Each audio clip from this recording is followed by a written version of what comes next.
Every day we escape, losing all of our faith. We can't live this way. Feel me slowly fade away. Feel me slowly fade away.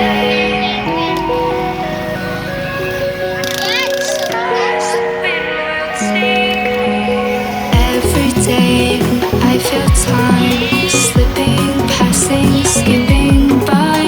All the words I could say just can't really seem to stay. Feel me slowly fade away.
Every time I divide all the fractions of my mind, take away all the pain, give myself another day. Give myself another day.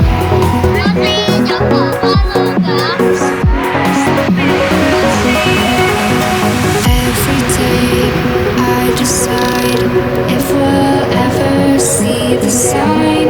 I ignored all the lines showing me to light.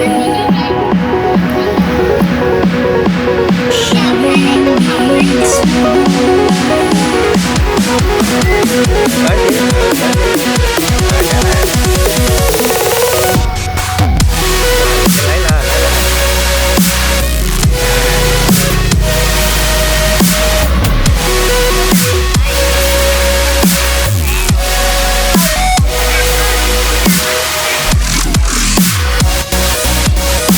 Tin gì con? Gì con?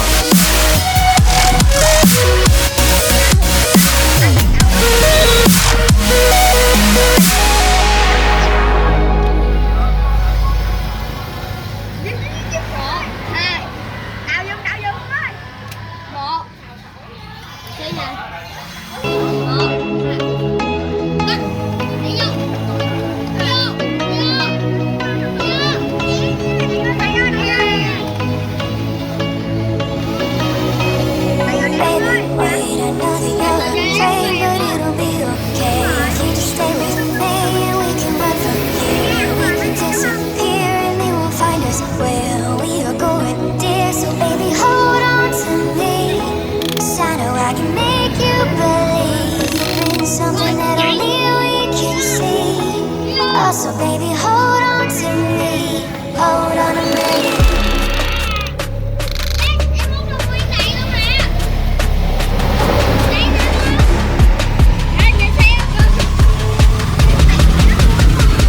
Hold on a minute.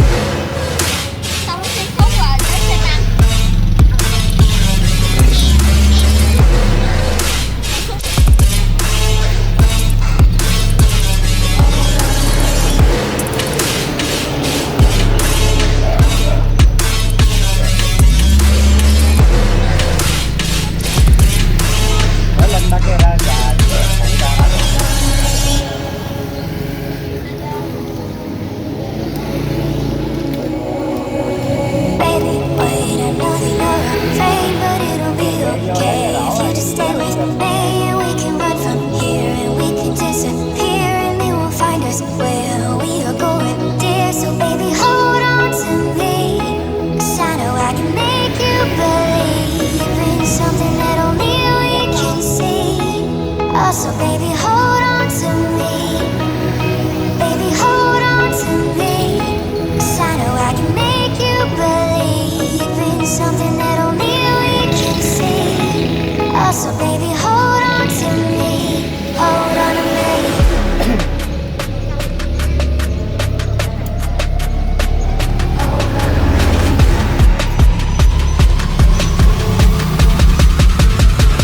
Hold on to me.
đã phải cùng với chị nhà mình đó. Tại này cháu tháo. Tại này cháu tháo.